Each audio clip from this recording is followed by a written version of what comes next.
probably July, June, July. Okay. Larry is a published author, owns his own company, and wants to be a professional speaker. Please help me welcome Larry James to the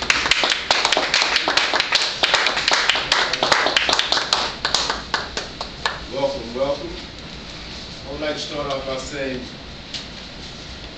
I'm glad to see Maurice here tonight. Maurice, I've been following you a little bit. I know you don't know that, but I have. I appreciate what you've been doing.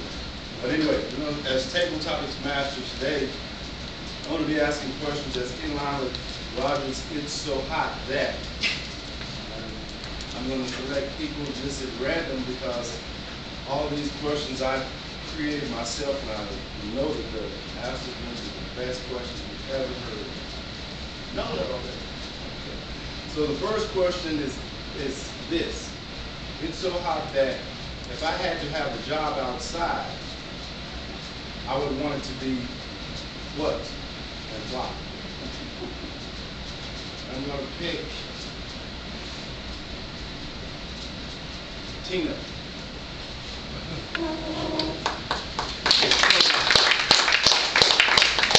If I want to have a job outside this time of the year, I really would like to have it on the nights. And if it's pouring concrete, if it's pouring asphalt, this is okay. They do have generators, they do have a lot of cooling water, and they really take care of the employees on the highways. They do use the cones to divert traffic, and now it's both signs in the traffic zone where the fine will double if they speed it. Also, it's a relief on this hot summer to be working outside on the night. Working on days, I don't think a person can handle the heat being outside. Maybe our brains be cooked at the time 5 o'clock when heat get here. So that's one of the reasons I would rather be working on nights if I'm going to work outside. I don't know how I'm going to do it to sleep throughout the day in the heat with the noise and the traffic and stuff. I did night shift for over 10 years, and it's not easy to sleep during the day. So this is going to be a challenge, but I much rather like to have my work on night shift. Mr. Thomas.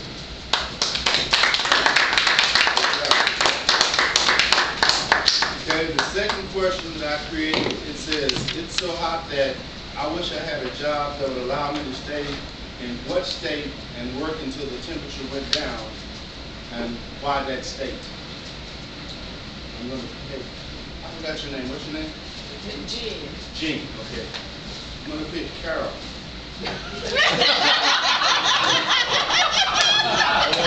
Good one, good one.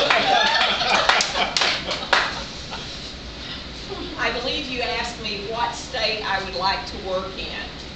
And I think I would pick Alaska, and I think I would pick Denali National Park. Just because my dad called me from Denali National Park 1 August and said, guess where I am? And guess what it did last night? And I went, you're in Alaska and it snowed last night. And he said, yeah, we're in Denali and it snowed last night. There's all this beautiful white fluffy snow outside.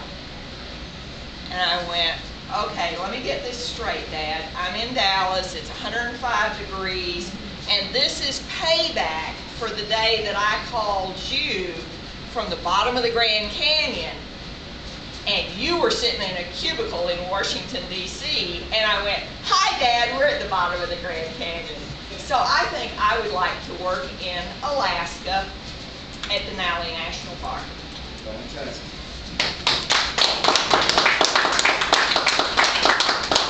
Okay.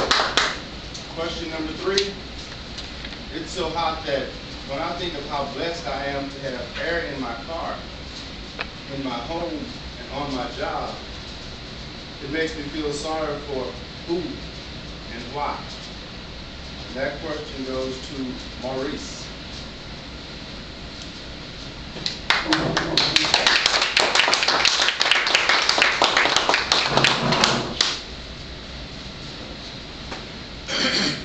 Mr. Table Topics Master, fellow Toastmasters.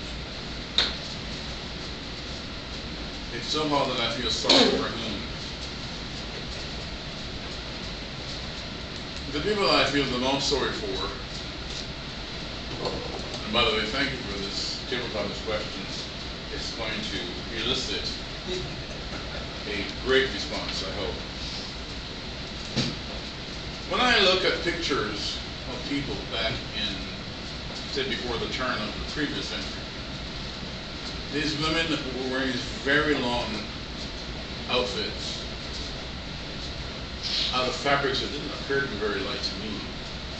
I thought, how did they survive before air conditioning was the norm? I mean, what would they be doing in the long skirt when it's 105 degrees? But I guess if you don't have AC, if you've never had it, then you have to make do with what you have. But really, I did feel sorry for those people. But I'll tell you a story that I heard in Dallas shortly after AC was invented. Apparently a cop, some people were driving down North Central Expressway. This is back in the 50s. And the police pulled them over.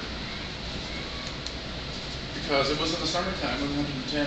What are you doing with your windows rolled up? Because the police guy didn't know that this particular car had air conditioning back in the 50s.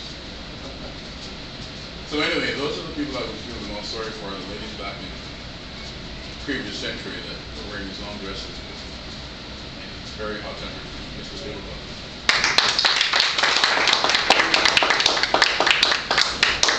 The fourth and final question is this. It's so hot that if the temperature stays above 100 degrees for the next 4 days, it'll break a record of more than 42 days in a row of 100+ degree temperatures. What two things have you done to help preserve electricity, and why those two? Ivan.